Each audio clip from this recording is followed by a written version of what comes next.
You mentioned yesterday that Kenneth Acker caught your eye, and you think he can be a pretty good receiver. Other than the fact that he obviously can run, what do you like about him on the offensive side of the ball? Well, he's smart and he catches the ball. He's played receiver in high school, and he looks like he hasn't lost anything. You go into every season with an idea of some positions, who's likely to start. Where do you think the most competition or the most wide open positions are?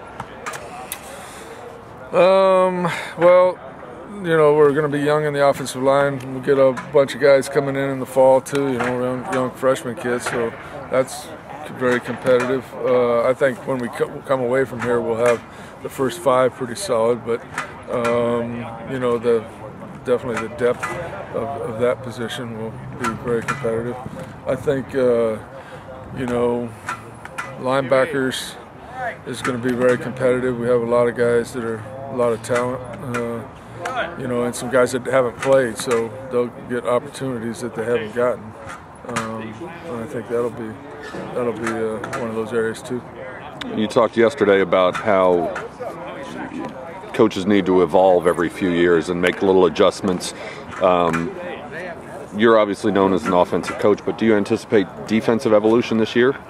Well, every year we do. I mean, every year we add little new zone blitzes and different things, and this year will be no different. We're still doing that. Is it just less visible on defense because the casual fan looks at passes and touchdowns and more schemes, you know, than anything? So you're always, you know, tweaking that side just like you are offense.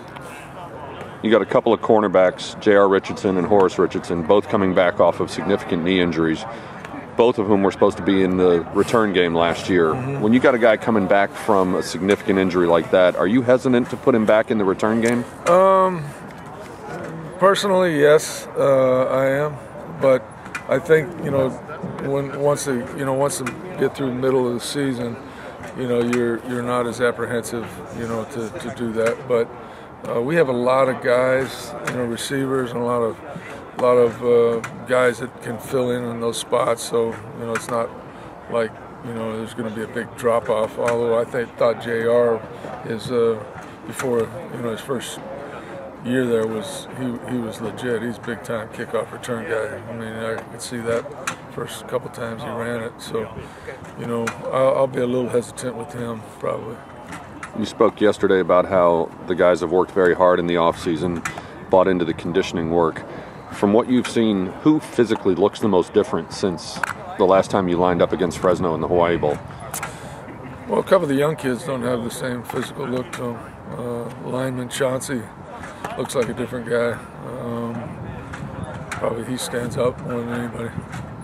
Tomorrow's pro day. Everybody knows about Margus Hunt, but who do you think has a chance to really open some eyes and get some attention?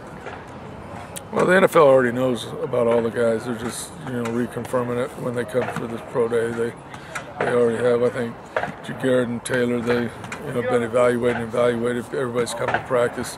You know, they'll get some personal workouts, and they'll probably do more on the personal workouts if they get some of those than what happens tomorrow.